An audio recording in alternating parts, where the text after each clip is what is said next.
പ്രചോദനാത്മകമായ കഥകളിലൂടെയും ഉദാഹരണങ്ങളിലൂടെയും നിങ്ങളുടെ ജീവിതത്തെ മാറ്റിമറിക്കാൻ ഞങ്ങൾ ഇവിടെയുണ്ട്. ഞങ്ങളുടെ ചാനലിലേക്ക് സ്വാഗതം. യഥാർത്ഥ സ്നേഹം മനസ്സിലാക്കുന്നതിൽ നിന്നാണ് ജനിക്കുന്നത്. ബുദ്ധൻ. യഥാർത്ഥ സ്നേഹം മനസ്സിലാക്കുന്നതിൽ നിന്ന് ജനിക്കുന്നു എന്നത് വ്യക്തികൾ തമ്മിലുള്ള ആത്മാർത്ഥമായ സ്നേഹവും ആഴത്തിലുള്ള ബന്ധങ്ങളും പരസ്പരം ശക്തമായി മനസ്സിലാക്കുന്നതിലൂടെയാണ് വികസിക്കുന്നത് എന്ന ആശയത്തെ സൂചിപ്പിക്കുന്നു. അർത്ഥവത്തായ ഒരു ബന്ധം വളർത്തിയെടുക്കാൻ നമ്മൾ ശ്രദ്ധിക്കുന്ന ആളുകളുടെ ചിന്തകളും വികാരങ്ങളും അനുഭവങ്ങളും മനസ്സിലാക്കാൻ ശ്രമിക്കണമെന്ന് ഇത് സൂചിപ്പിക്കുന്നു. ചെറിയ കുട്ടികൾക്കായി ഒരു അദ്വിതീയ പ്രചോദന ബ്ലോഗ് എഴുതുമ്പോൾ, മൂല്യവത്തായ ജീവിത പാഠങ്ങൾ നൽകുമ്പോൾ അവരുടെ താൽപ്പര്യങ്ങളും വെല്ലുവിളികളും യോജിപ്പിക്കുന്ന ഒരു സ്റ്റോറി സൃഷ്ടിക്കേണ്ടത് പ്രധാനമാണ്. പ്രചോദനവും ധാരണയും ഊന്നിപ്പറയുന്ന ഒരു ചെറുകഥയുടെ ഒരു ഉദാഹരണം ഇതാ. തലക്കെട്ട്: സാമിന്റെ അത്ഭുതകരമായ സാഹസികത മനസ്സിലാക്കാനുള്ള ശക്തി. പണ്ട് വർണ്ണാഭമായ ചടുലമായ ഒരു ദേശത്ത് സാം എന്ന ഒരു കൊച്ചുകുട്ടി താമസിച്ചിരുന്നു. സ്വപ്നങ്ങളും അഭിലാഷങ്ങളും നിറഞ്ഞ സാമിന് ചുറ്റുമുള്ള ലോകം പര്യവേക്ഷണം ചെയ്യാനുള്ള അടങ്ങാത്ത ആഗ്രഹമുണ്ടായിരുന്നു. ഒരു സൂര്യപ്രകാശമുള്ള ദിവസം സാം അടുത്തുള്ള പാർക്കിലേക്ക് പോകുമ്പോൾ ഒരു ബെഞ്ചിൽ അല്പം സങ്കടത്തോടെ ഇരിക്കുന്ന ഒരു പ്രത്യേക ജീവി അവൻ ശ്രദ്ധിച്ചു. സാമിന്റെ ജിജ്ഞാസ കൂടുതൽ മെച്ചപ്പെട്ടു. അവൻ ജാഗ്രതയോടെ ജീവിയെ സമീപിച്ചു. ഹലോ, എന്റെ പേര് സാം. നിനക്ക് സുഖമാണോ? സാം ആത്മാർത്ഥമായ ആശങ്കയോടെ ചോദിച്ചു. സാമി എന്നു പേരുള്ള സംസാരിക്കുന്ന അണ്ണാൻ സാമിനെ നോക്കി നെടുവീർപ്പിട്ടു. ഞാൻ തെറ്റിദ്ധരിക്കപ്പെടുകയും ചെയ്യുന്നു, സാമി തന്റെ സ്വരത്തിൽ സങ്കടത്തിന്റെ നിഴലോടെ പറഞ്ഞു.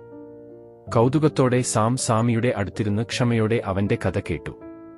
പാർക്കിലെ മറ്റു മൃഗങ്ങളാൽ താൻ പലപ്പോഴും അവഗണിക്കപ്പെട്ടുവെന്ന് സാമി പങ്കുവച്ചു. ആരും തന്നെ ശരിക്കും മനസ്സിലാക്കിയിട്ടില്ലെന്ന് വിശ്വസിക്കാൻ അവനെ പ്രേരിപ്പിച്ചു.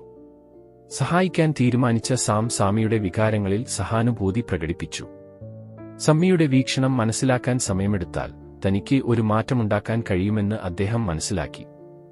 സാമിയുമായി കൂടുതൽ സമയം ചിലവഴിക്കാൻ തുടങ്ങി. അവന്റെ പെരുമാറ്റം നിരീക്ഷിക്കുകയും അവന്റെ താൽപ്പര്യങ്ങളെക്കുറിച്ച് പഠിക്കുകയും ചെയ്തു. തങ്ങളുടെ അനുഭവങ്ങൾ പറഞ്ഞും ചിരിച്ചും അവർ ഒരുമിച്ച് ആവേശകരമായ സാഹസിക യാത്രകൾ നടത്തും. സാമിക്ക് അക്രോൺസ് ഇഷ്ടമാണെന്നും മരങ്ങൾ കയറുന്നതിൽ അതിശയകരമായ കഴിവുണ്ടെന്നും സാം ഉടൻ കണ്ടെത്തി. ഒരു ദിവസം പാർക്കിൽ കളിക്കുമ്പോൾ മറ്റൊരു കൂട്ടം മൃഗങ്ങൾ സാമിയെ വ്യത്യസ്തനാണെന്ന് പറഞ്ഞ് കളിയാക്കുന്നത് സാം ശ്രദ്ധിച്ചു. ഒരു മടിയും കൂടാതെ സാം തന്റെ സുഹൃത്തിനു വേണ്ടി നിലകൊണ്ടു. സാമിയുടെ അതുല്യമായ കഴിവുകൾ അവനെ എങ്ങനെ പ്രത്യേകമാക്കിയെന്ന് അദ്ദേഹം മറ്റു മൃഗങ്ങളോട് വിശദീകരിച്ചു. അവൻ ആരാണെന്ന് അവർ അവനെ അംഗീകരിക്കണം. സാമിന്റെ സന്തോഷത്തിൽ മറ്റു മൃഗങ്ങൾ തങ്ങളുടെ തെറ്റ് മനസ്സിലാക്കുകയും സാമിയുടെ കഴിവുകളെ അഭിനന്ദിക്കുകയും ചെയ്തു. പുതിയ ധാരണകളോടെ എല്ലാവരും ഒരുമിച്ചുള്ള ഗ്രൂപ്പായി കളിച്ചു. അവരുടെ അഭിപ്രായ വ്യത്യാസങ്ങൾ ആഘോഷിക്കുകയും പരസ്പരം ഉയർത്തുകയും ചെയ്തു. ആ ദിവസം മുതൽ സാമിക്ക് സ്നേഹവും ബഹുമാനവും മനസ്സിലാക്കലും തോന്നി. സാമിന്റെ അചഞ്ചലമായ പിന്തുണയ്ക്ക് നന്ദി. അവരുടെ സൗഹൃദം കൂടുതൽ ശക്തമായി. അവർ ലോകത്തിന്റെ അത്ഭുതങ്ങൾ പര്യവേക്ഷണം ചെയ്തു. ഒരു സമയം സാഹസികത. ഹൃദയസ്പർശിയായ ഈ കഥയിലൂടെ യുവ വായനക്കാർക്ക് യഥാർത്ഥ സ്നേഹവും സൗഹൃദവും കെട്ടിപ്പടുക്കുന്നത് മറ്റുള്ളവരെ മനസ്സിലാക്കുന്നതിലും അംഗീകരിക്കുന്നതിലുമാണ്. ദയയും സഹാനുഭൂതിയും പിന്തുണയും ഉള്ളവരായിരിക്കാൻ ഇത് അവരെ പ്രോത്സാഹിപ്പിക്കുന്നു. എല്ലാവരെയും വിലമതിക്കുന്നതായി തോന്നുന്ന ഒരു പോസിറ്റീവും ഉൾക്കൊള്ളുന്നതുമായ അന്തരീക്ഷം വളർത്തിയെടുക്കുന്നു. ഓർമ്മിക്കുക, മനസ്സിലാക്കൽ വളർത്തിയെടുക്കുന്നതിലൂടെ അർത്ഥവത്തായ ബന്ധങ്ങളിലേക്കും യഥാർത്ഥ സ്നേഹത്തിലേക്കും ശോഭയുള്ളതും കൂടുതൽ അനുകമ്പയുള്ളതുമായ ലോകത്തിലേക്കുള്ള വാതിലുകൾ ഞങ്ങൾ തുറക്കുന്നു. കണ്ടതിന് നന്ദി. ഞങ്ങളുടെ വീഡിയോ നിങ്ങൾക്ക് ഇഷ്ടപ്പെട്ടുവെന്ന് ഞങ്ങൾ പ്രതീക്ഷിക്കുന്നു.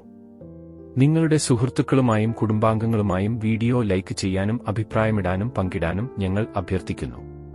ഇതുപോലെയുള്ള മോട്ടിവേഷണൽ വീഡിയോകൾക്കായി ഞങ്ങളുടെ ചാനൽ സബ്സ്ക്രൈബ് ചെയ്യുക. ജയ് ഹിന്ദ്.